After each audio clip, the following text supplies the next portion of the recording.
할렐루야. 오늘도 새날을 주신 하나님을 찬양합니다. 오늘도 말씀으로 시작하는 이 하루, 말씀 충만, 은혜 충만, 성령 충만한 하루가 되시기를 주님의 이름으로 축원합니다.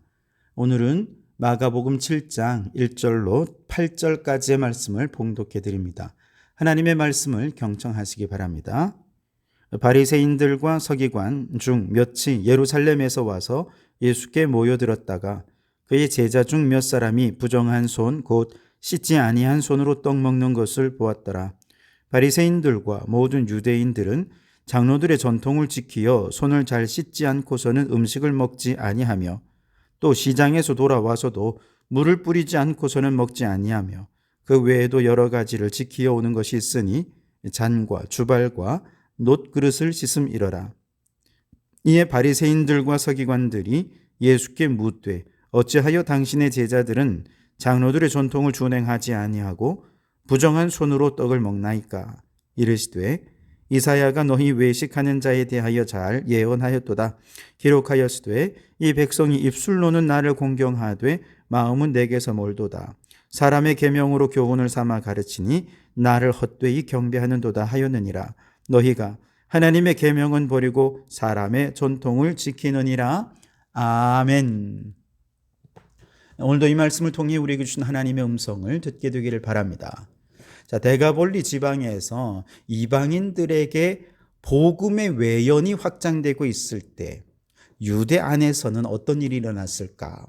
안타깝게도 유대의 법꾸라지들이 이 법으로 예수님을 공격하면서 도무지 복음이 앞으로 전진해 나가지 못하는 안타까운 모습이 오늘 본문 말씀에 등장합니다.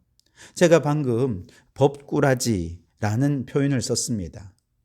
이 말은 최근 우리나라에서 법을 다루는 사람들, 검사나 판사 이런 사람들이 법을 교묘히 이용해서 자신들의 유익을 추구하고 불리하면 법의 허점을 이용해서 아주 교묘히 빠져나가려는 그런 법 기술을 부리는 사람들에게서 붙여진 정말 속된 말이죠.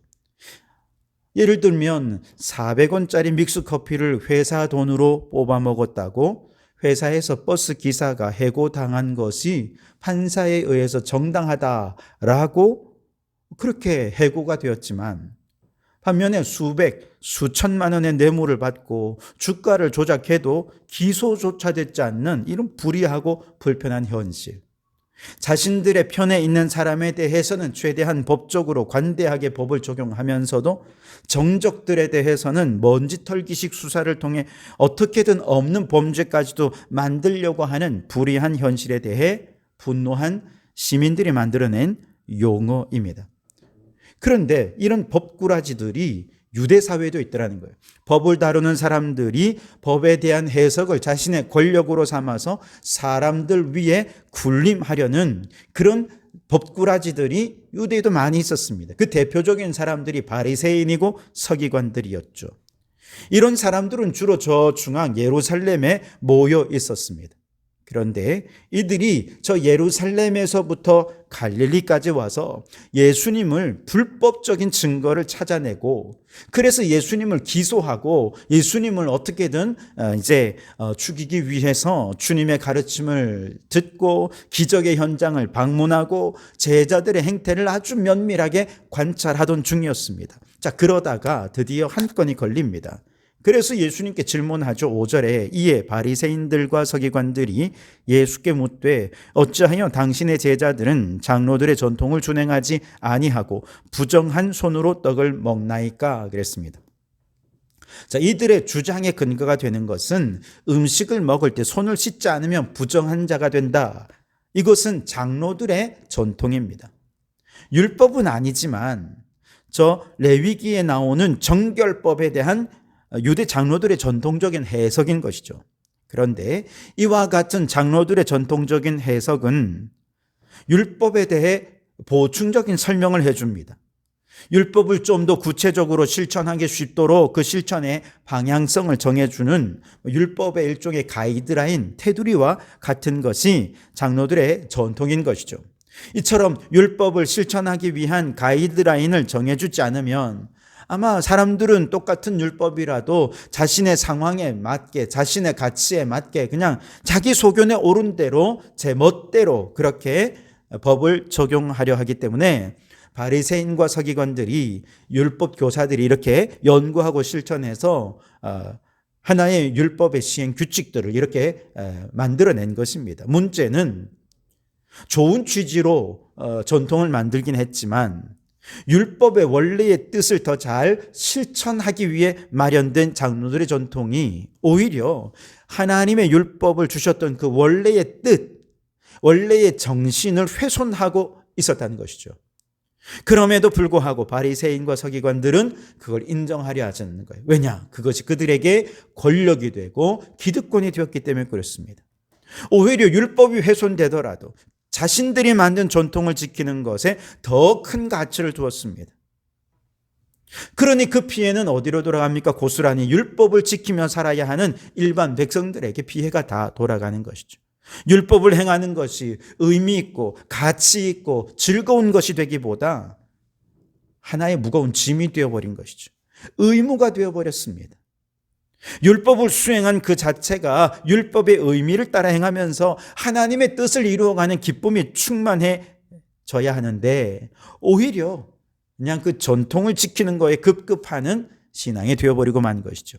자, 오늘 본문에서는 법을 옹호한다라고 하면서 법을 파괴하는 세 가지 사례가 등장을 합니다. 오늘 우리가 읽은 1절로 7절까지의 말씀에는 이제 정결법에 가는 거죠. 부정한 손으로 떡을 먹었다는 것입니다. 이에 대해서 예수님이 뭐라고 말씀하셨느냐? 8절에 보면 너희가 하나님의 계명은 버리고 사람의 전통은 지키느니라 그랬습니다.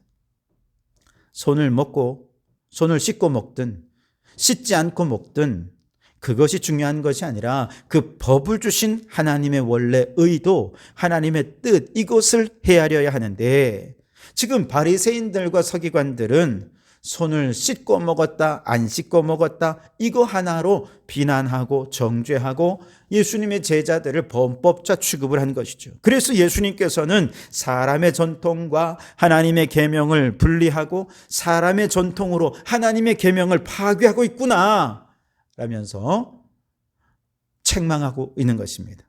두 번째는 이제 9절부터 이어지는 말씀에 부모 공경에 관한 계명을 이제 예로 들어 설명합니다. 유대인들의 고르반이라고 하는 제도를 이제 대표적인 사례로 말씀을 하는데요. 유대인들은 부모님을 공경하는 마음으로 부모님께 드려야 할 것을 하나님께 드리고 나면 고르반, 이건 부모님께 바친 것이나 마찬가지입니다 라고 말하면서 부모님에 대한 공경의 의무를 다하지 않는 거죠. 바로 이런 세태에 대해서 예수님께서 꼬집으셨습니다.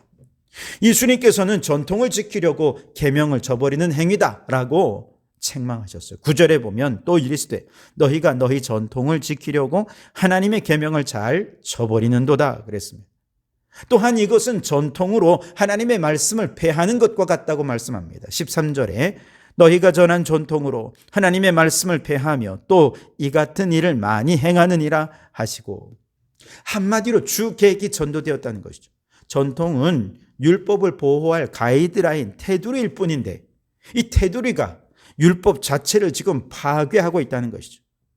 왜 이런 전통을 세웠을까요? 그 이유는 이 법꾸라지들이 하나님의 말씀의 법에 순종하는 게 귀찮은 거예요. 힘든 거예요.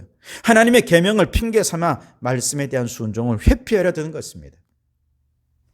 세 번째는 14절 이하에 다시 정결법으로 돌아와서 무엇이 정말로 사람을 더럽게 하느냐, 여기에 관해 말씀하십니다. 예수님께서는 정결법을 따라서 그 입으로 들어가는 것이 사람을 부정하게 하는 것이 아니라 속에서 나오는 것이 사람을 부정하게 하고 더럽게 하는 것이다 라고 말씀하시면서 사람의 속에서 나오는 이 더러운 것, 이것이 무엇인지를 아주 정확하게 찝어서 말씀하시는데요. 21절에서 23절에 보시면 속에서 곧 사람의 마음에서 나오는 것은 악한 생각, 곧 음란과 도둑질과 살인과 간음과 탐욕과 악독과 속임과 음탕과 질투와 비방과 교만과 우매함이니 이 모든 악한 것이 다 속에서 나와서 사람을 더럽게 하느니라 그랬습니다.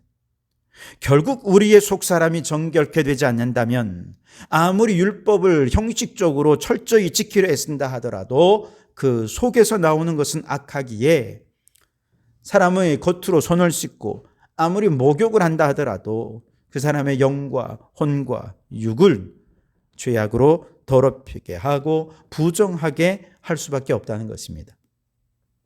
오늘 이 바리새인과 서기관들과 예수님 논쟁을 통해서 주님 우리에게 몇 가지 말씀해 주시는데, 첫째는 우리가 하나님의 계명, 하나님의 말씀을 떠나지 않으려면 항상 우리의 생활을 말씀에 비추어 성찰하고 말씀을 적용해야 한다라는 것을 다시 한번 말씀하십니다. 남에게 이 법을 적용하기 전에 먼저 자신에게 적용을 해서 자신의 영혼을 더럽게 하는 것을 제거하고 삶을 정결케 하는 것이 하나님의 뜻임을 말씀해 주십니다. 두 번째로 더 중요한 것인데요, 신앙의 본질은 형식이 아니라 사건이 일어났느냐 하는 내용이 중요하다는 것이죠. 자, 바리새인과 서기관들이 손을 씻었느냐 그렇지 않느냐라고 하는 형식적이고 외적인 것을 중시하느라 정말로 이 손 씻음을 통해 내 영혼까지 정결케 되었는가, 이 본질적으로 정결케 되는 거룩함의 사건이 내 안에 일어났는가 하는 것은 전혀 생각하지 않았습니다. 그러나 여러분, 아무리 형식적으로 손을 씻어도 내 영혼에서 본질적으로 정결케 되는 영적 사건이 일어나지 않는다면 그는 어떻습니까? 입술로는 하나님을 공경한다고 하지만 마음은 하나님에게서부터 멀어진 자요, 하나님을 헛되이 경배하는 자요, 그 속에서 나오는 것은 다 죄악된 것이 되고 말 것입니다. 결국 모세의 정결법은 자신의 영혼 속에서 거룩해지는 영적 사건이 일어나야 진짜 말씀대로 주님을 경외하는 것이요, 전심으로 하나님을 경배하는 자가 되는 것입니다. 가톨릭에서는 주일 미사에 참여하기만 해도 하나님의 은혜의 사건이 일어나는 것이다, 그렇게 가르칩니다.